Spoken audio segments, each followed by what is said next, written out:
friends. I have a book this week about bats. It's called Bats at the Library, written and illustrated, he did it all, by Brian Lies. This talks about what happens if the window gets left open and bats fly in. I sure hope there's no bats in our library at school. Let's read it and find out what happens in this story. Bats at the Library by Brian Lies. Another inky evening's here. The air is cool and calm and clear. We've feasted, fluttered, swooped and soared, and yet we're still a little bored. All this sameness leaves us blue and makes us ache for something new. Then word spreads quickly from afar. A window has been left ajar. Can it be true? Oh, can it be? Yes, that night at the library. There they come. The sky is lively as we race together toward our favorite place. Eager wings beat autumn air. Look, that's it. We're almost there. Then squeeze together, wing to wing, we rocket through an opening. We've waited for this night all year, but this is it. At last. We're here.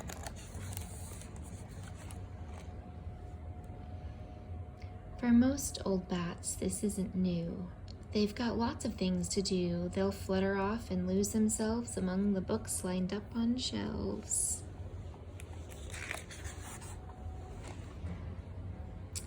Other bats in munchy moods will study guides to fancy foods or hang out by a lamp instead to talk about the books they've read.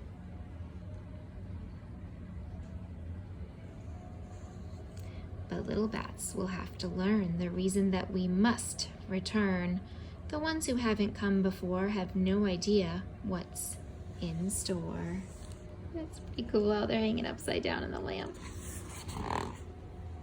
Some of them will drift away and figure out a game to play, like shaping shadows on the wall or wingtip tag around the hall.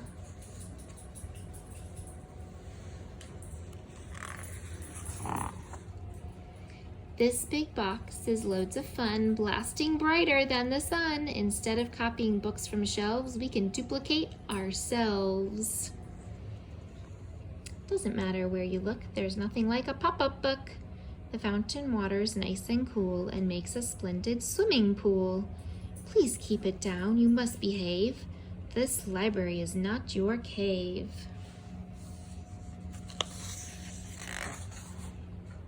It's hard to settle down and read when life flits by at dizzy speed, but story time is just the thing to rest a play-exhausted wing. Oh, they're hanging upside down again.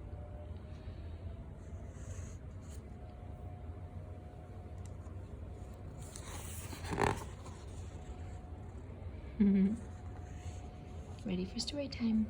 And if we listen, we will hear some distant voices drawing near. Louder, louder, louder still. They coax and pull us in until everyone, old bat or pup, has been completely swallowed up and lives inside a book instead of simply hearing something read.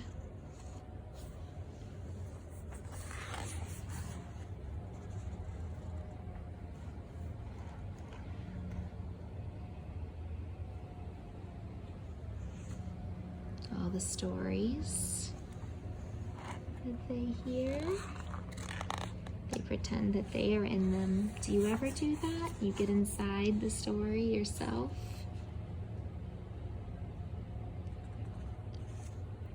Breathless, lost within the tale, no one sees the sky grow pale.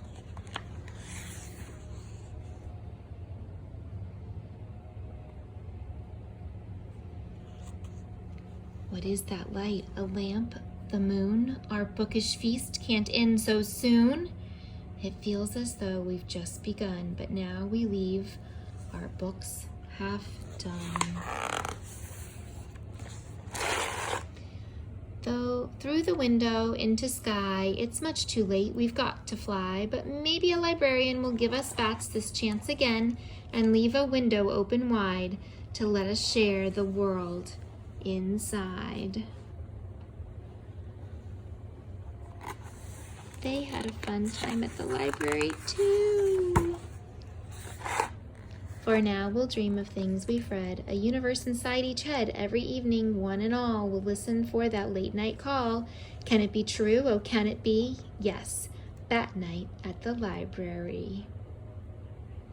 Look, the author's upside down. So silly.